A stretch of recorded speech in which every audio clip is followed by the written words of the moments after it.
To us, blockchain is just a technology, and it happens to be the best technology to utilize to convey asset ownership and to do a lot of other exciting things that Web2 simply cannot easily accomplish, right? In terms of transparency, trackability, verifiability, etc. for your assets.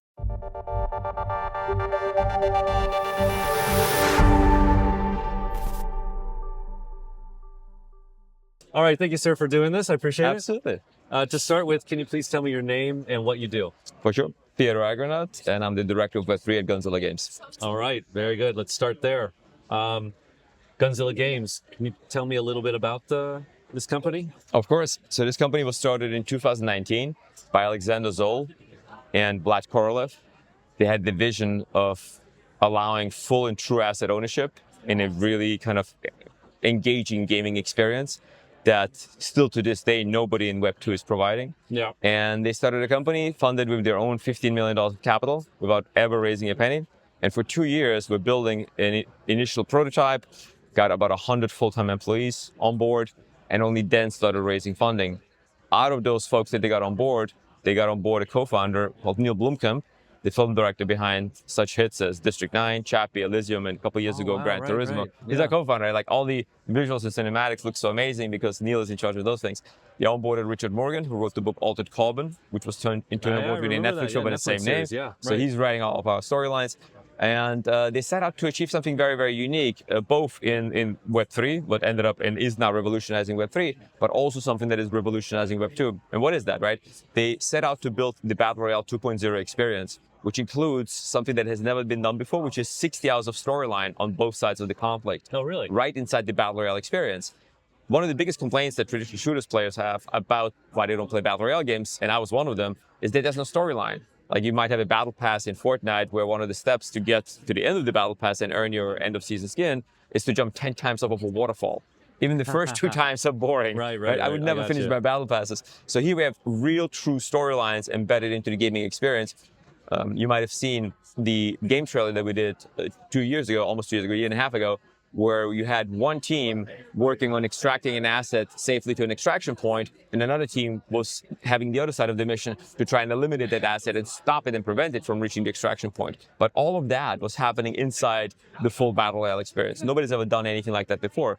In addition to that, we have true asset ownership. So first ever blockchain-enabled game that launched already on PlayStation and Xbox, where you have complete control of all your assets. These assets you don't need to buy. You can buy them if you want to, but you can simply extract them from within a gaming session. And then if you have a Battle Pass subscription, list them and sell them and trade them with other people on the peer-to-peer marketplace. There is no company store. It is literally a peer-to-peer marketplace, and the only way to get an item is either to buy it from another player that got it from within the game, or to get it from within the game yourself. We're also fully integrated into OpenSea, so that if you do want to monetize your gaming experience, you can take that in-game asset, take it to OpenSea, and sell it there. Very cool. So nobody ever has done anything like that in Web2. And from a Web3 perspective, nobody's ever really focused on a truly engaging gaming experience that completely abstracts away all of the Web3 components. So with our game, you don't need to set up a wallet. You don't need to on-off ramp any fiat. You don't need to swap any tokens. You don't even need to directly interact with the Web3 components at all. One of the biggest complaints that Web2 gamers have about Web3 is like, I don't want any of that crypto stuff. They feel that NFTs are scams. They feel like they don't want to at all interact with all of that.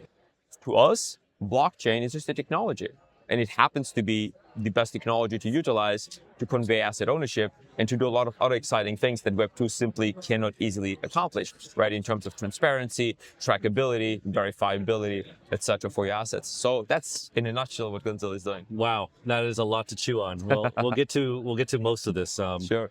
But let me go back a little bit and talk about what your role is in all of this. What kind of responsibilities do you have for that? So the responsibilities span a lot of different departments and include everything from, going and doing our presentations and keynotes at different conferences to doing a lot of the, external outreach via podcasts, AMAs. I just joined a streaming session. Interviews, that's right. I just joined a streaming session with OpenSea where we were streaming and talking about some of the new features that we just released, the new Cyber Limb, the new skin, the Scump skin. Huge kind of blow up all over Twitter, trending because Scump never got a skin before anywhere.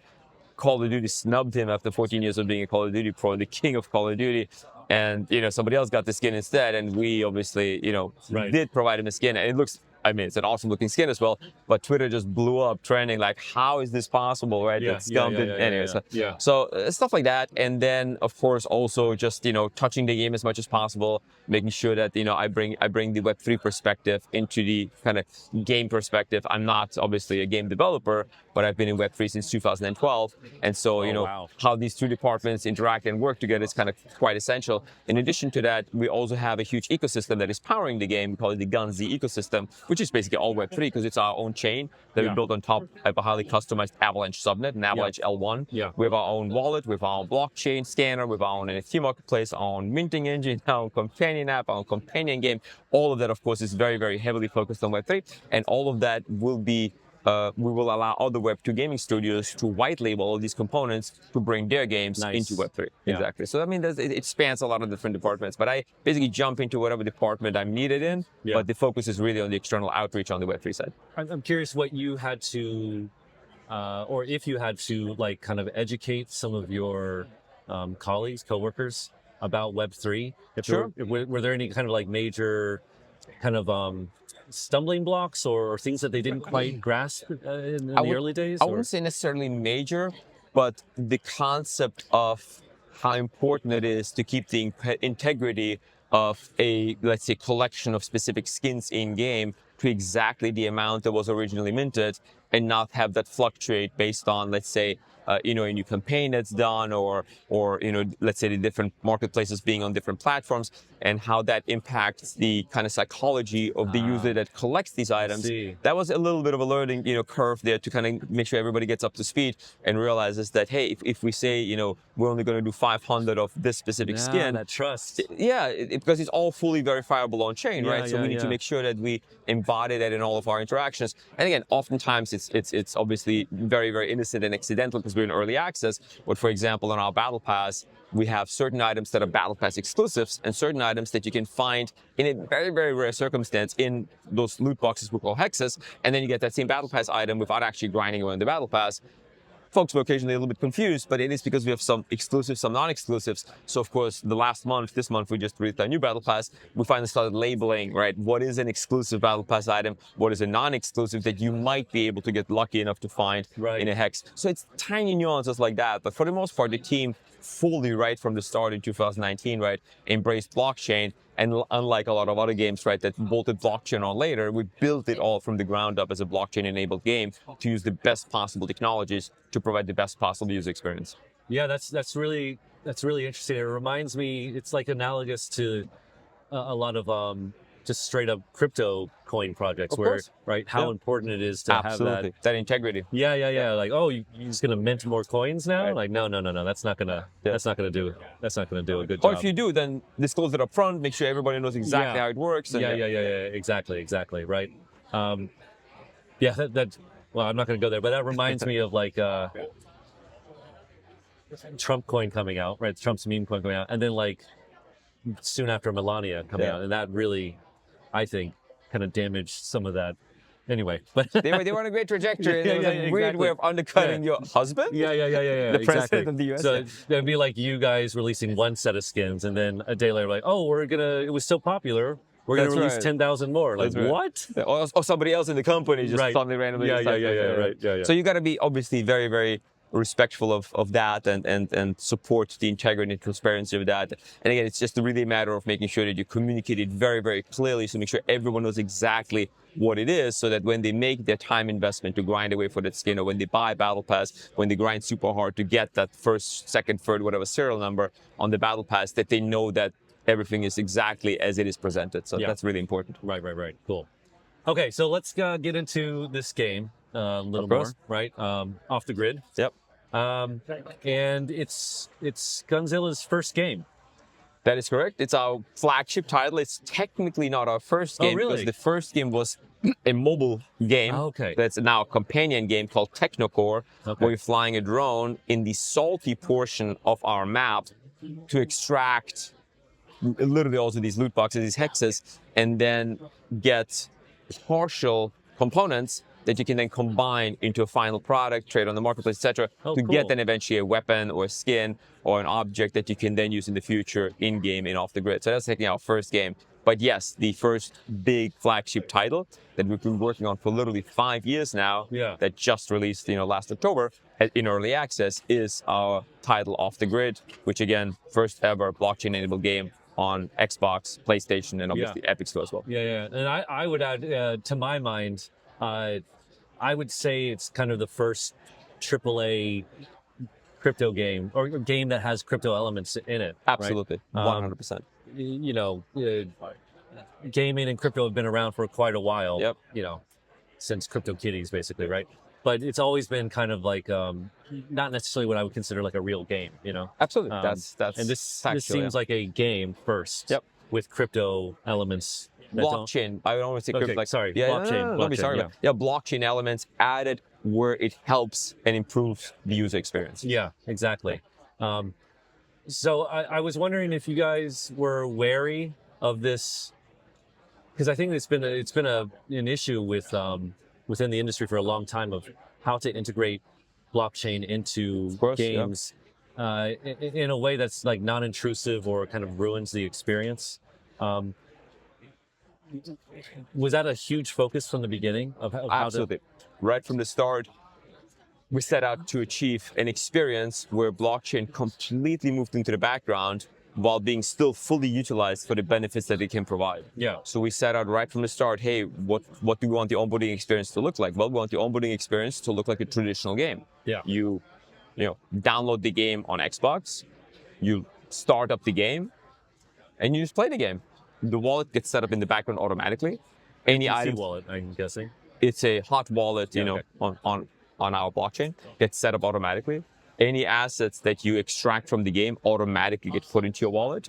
Any in-game currency that you earn get automatically put into your wallet. You buy, sell, interact with the marketplace. All of that is on-chain, but you don't have to set up a wallet or on or from any fiat or swap any tokens. Huge You literally problems, I mean, all not just huge problems, it's just literally a complete showstopper. Yep. Like people will simply not do it. Yeah, I know. I've interviewed a lot of other gaming companies in the past 6 months. Yep.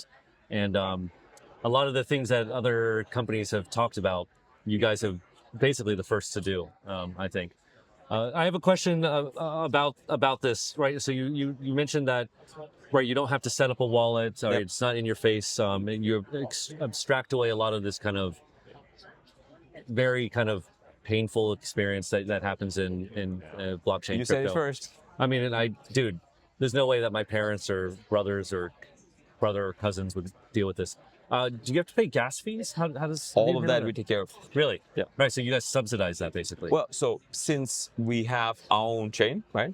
We have our own token that we can use for gas. So all of that kind of gets managed automatically in the back end. Nice. Yeah. You have to have that, right? Of course. You have to have that. It's a huge thing. I never played battle royales. It's a little past my time. They look really, really interesting though. I like this idea though that you're embedding a story into the actual kind of like multiplayer experience. How does this work out in practice? Like, is every time you play, every time you enter into the battlefield, there are story elements into That is correct. Yeah, You'll be able to opt into story elements if you want to, or you can just stay simply in the battle royale experience. they're like side quest kind of things, or something. Like side quests, Okay. but they could be really complex side quests that kind of lead to another side quest that lead to another side quest that lead, to a story unraveling, and depending on the choices you make, and depending on which side of the conflict you take, right, your story takes you on a very different trajectory than another person that, is choosing different Very parts cool. of the story. So yeah, never been done before, and Yeah. absolutely super exciting. And does it, and like a story, does it progress? Absolutely. Like so. Yep.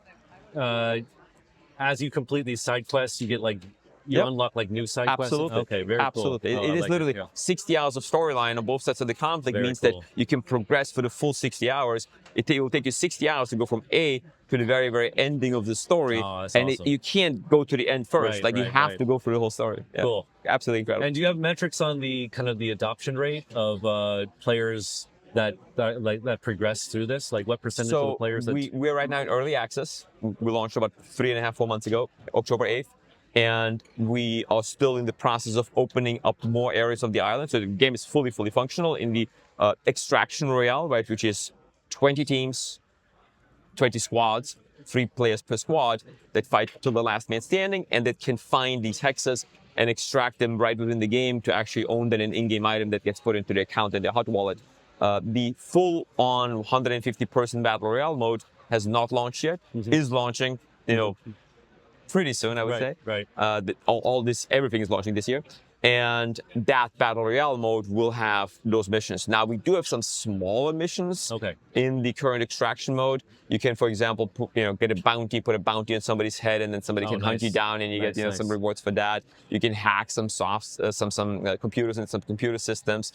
Somebody could be extracting a hex to get an item. You can literally disable temporarily the hex extraction process and hack their hacking, and then get their item. I mean, there's a lot of kind of smaller story elements already there, but the really large ones are getting rolled out, with the main release of the game. Cool. I'd be excited to see what percentage of active players decide to kind of opt into this content. Very, very cool. All right, and so you also said that you have true ownership of the skins and on the items that you get. Yep. And that there is no company store, right? Correct. So how does that work exactly, right? What is the marketplace that? Sure. So there's a couple of things to keep in mind. Number one, we have not only weapons and skins, we also have these cyber limbs. Another very, very unique aspect of our game is that through kind of the story of the way people load onto the island and get these bionic limbs attached, they have different abilities that they can change on the fly. So everyone loads in with starter arms, starter legs, a starter pistol, but then you can find an arm that's an energy shield, an arm that's a grappling hook, or an arm that's a grenade launcher. Yeah. Right. Yeah. Then you can find legs that make you jump really high or run really fast. And you can have these almost virtually limitless strategic choices that you're making based on which items you're finding. But furthermore, it's not just the items that you find. You can literally shoot somebody's legs off. They can still crawl away. You can run over and steal their legs. If you like them better, it provides endless, fun content with people, not realizing that there's fall damage, jump off a roof. Actually, Tim the Tatman, one of our streamers, did that. He's like, what's going on? And he's crawling, and the legs are slowly recharging. He's crawling, eventually he finds other legs, and then he runs away again. We actually had some really humorous moments where people would crawl away and end up winning the whole shebang, by finding other legs eventually, etc. But you could shoot somebody's arm off, right? And steal that arm, and they could run around with no arms trying to find an arm somewhere. So it is a very, very large amount of strategic choices they can make in real time. But all of these objects, the limbs, the weapons, the skins, the clothing, these different skins for the weapons, as well as multiple different rarities of weapons and limbs, all of those things are on-chain NFTs. Right? So all of these things you can own. In terms of how it works, you load into the game, you find a hex, you have to take it to a hex extractor, where you have to load it in, you have to defend the position, the rarity hex, the longer it takes to extract and hack. So you have to defend the position for you, usually between 1 and 2 minutes. And then once you finish that extraction, even if you now get killed and you don't win the Battle Royale, you get to keep that item. So now you're loading into the main lobby, you go to a hexes section, you'll see a cube, depending on the rarity, it's a different color. You pay a tiny little fee with your in-game currency, the gun tokens, you decode that item, and then you see what you actually found. That item now that you found goes into your inventory. What does that mean? It means, number one, that you can now, if you have a Battle Pass Pro subscription, you can sell it on our internal marketplace for gun tokens. You can also now take it and put it into your loadout. The only way you can put items into your loadout is if you actually own them. The only way to own them is if you either extract them or you buy them on the marketplace. So when I say no company store, we sell our Battle Pass. That's our main mode of monetization. That's $12 a month. It gets you all the cool features that other games give you, like, a monthly unique skin, a battle pass, in our case, also some extra loadout slots. It gets you a clan tag that you can utilize, but it also gets you a 5x acceleration of in-game currency that you earn for completing different missions, tasks, and winning. And most importantly, it then allows you to sell in the marketplace. Anyone can buy, but only people with Battle Pass Pro subscription can sell. So that's the peer-to-peer marketplace. It is populated literally by the people that are extracting and then listing these items. Obviously, in early access, we're also seeding it with our items, et cetera, to get the marketplace going. But that's the process, right? So people sell on the marketplace, other people buy on the marketplace, and with a pro subscription, you can obviously do both, but you can then also, once we launch mainnet, take the item out of the game, take custody of the item in your wallet, connected to OpenSea natively because our chain is integrated, and sell it on OpenSea. That's so cool. Yeah, pretty cool. And you guys are an Avalanche subnet. That is correct. They call it Avalanche L1 right now, but Okay. we have our own, of course, blockchain validator nodes, and yes, we are running on a highly customized Avalanche subnet. Yeah. Why did you guys choose Avalanche? So great question. I love the question because when we tested out years ago now, all the different blockchains, to choose which one to launch on. Optimism. I mean, but back then it was more like Polygon and Binance Smart Chain. Well, okay, We're talking like of course, 3 years ago, right? 2.5 years ago. The only chain that promised to allow us to use our own token for gas, where it actually worked in practice in our tests, was Avalanche. So even though all the chains were offering, significantly larger monetary grants and everything else, we of course went with the project that had technology that satisfied our needs and worked.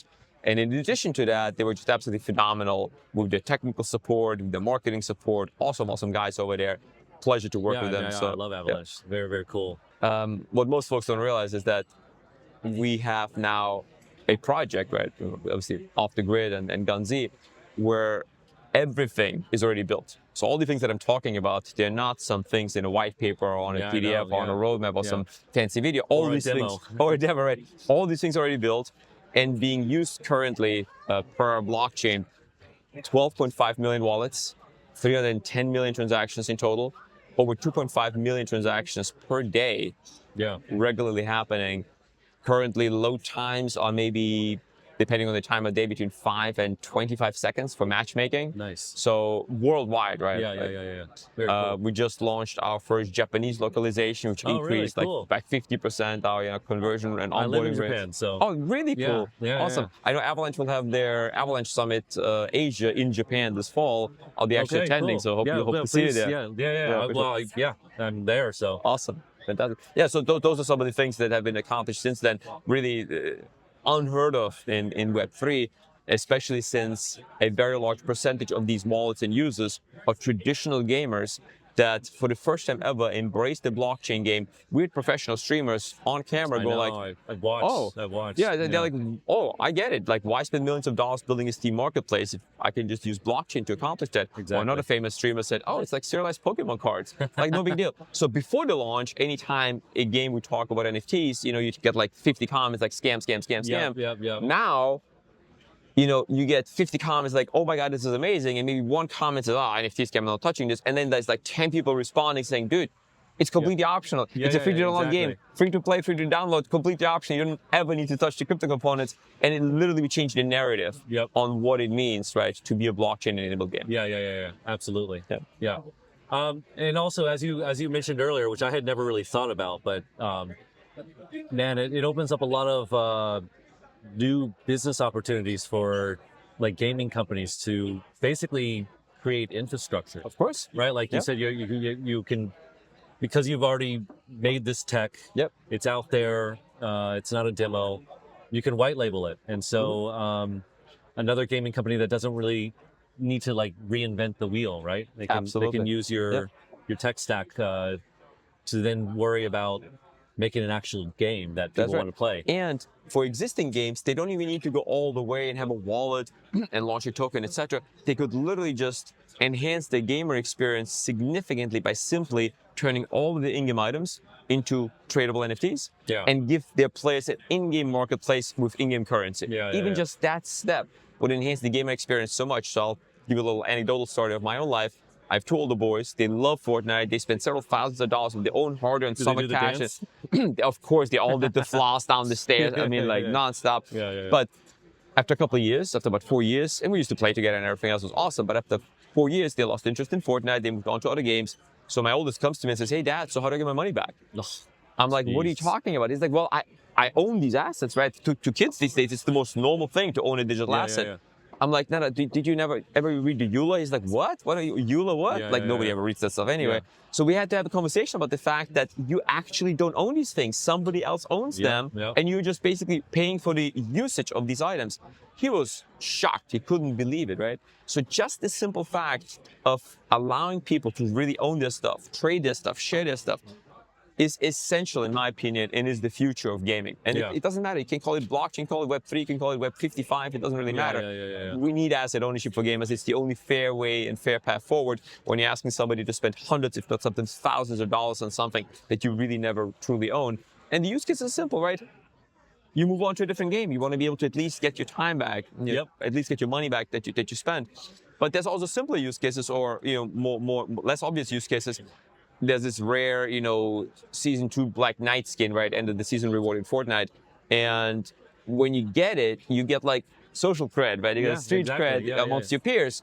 So my kids were like, I want to be able to have my friend experience how cool it is to run around in that skin in just that one session. I just want to loan it. Like, I can't do it. I can't even gift it to him, because the way some of these companies work is you can gift it only if you buy a new one, right?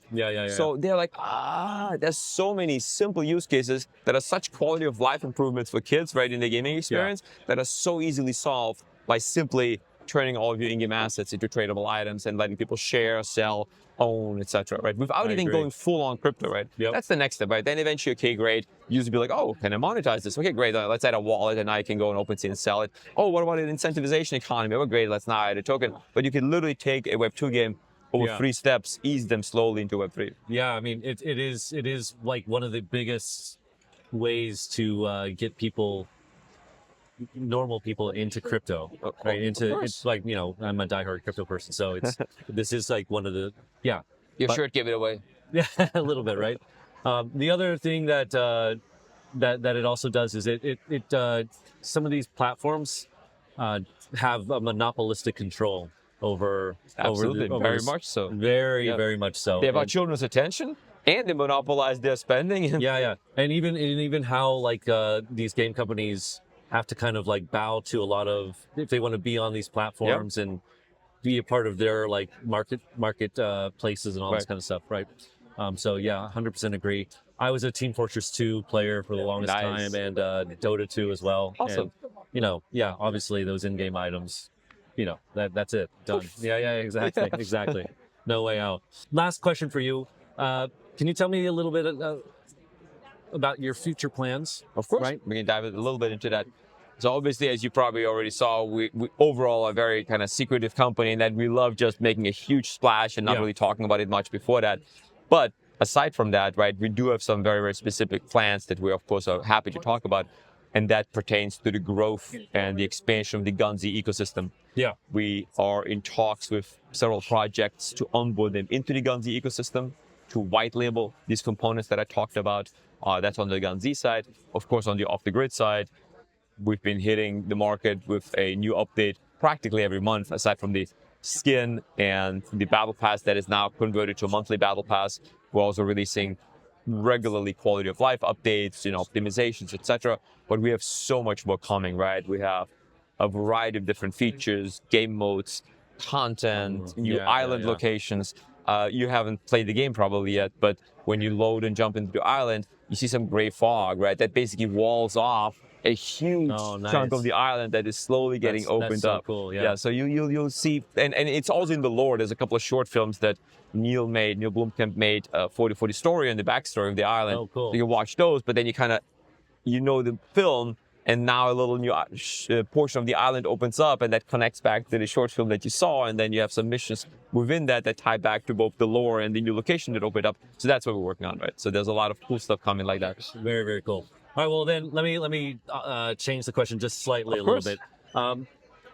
What do you, so from your perspective, like in Web3 gaming, where do you see the industry going, Web3 gaming, over the next year or two? So I see both Web2 and Web3 gaming converging. Okay. I see gamers demanding asset ownerships.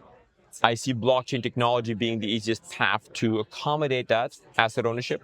And on the Web3 front, I see gamers demanding engaging and entertaining experiences where crypto comes after, where Web3 comes after, or blockchain comes after. If it can enhance the gaming experience, great, add it. But if it detracts from it, don't do it, right? Yeah. So people will start really focusing in Web3 on good, engaging gaming experiences first and foremost, and then on enhancing the user experience with blockchain technology second.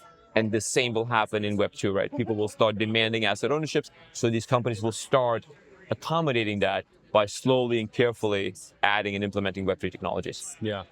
I mean, from my perspective, again, I've done, I don't know, 3 or 4 interviews last year with different gaming projects. And a lot of the things that you guys have done, you've kind of like shown the blueprint, right? Yep. You've shown exactly that it can be done, how to do it. Here it is. Here's an actual example of a game live in the world doing it. So it's very, very exciting to see, and I think that OTD is almost like a tipping point, right? Because for the longest time, everybody was like, "Oh, we need to do X, Y, and Z. We have to do this," and everyone's like, "Yes, yes, we all know that," and then it just never happened. There's a famous saying, and I might be paraphrasing it wrongly, but you can't stop an idea whose time has come. Time has come. For Web2 to have asset ownership, and the time has come for Web3 to have really good and engaging gaming experiences that people love to play, and they come to the game because they want to play the game, not because they want to earn something, right? Earning is a secondary after effect, right, of just being in a Web3 enabled game. Yeah, very dystopian, that play to earn thing. Anyway, thank you very much for this. Thank you so much. Appreciate it, and good luck with everything. Thank you, appreciate it. We're done.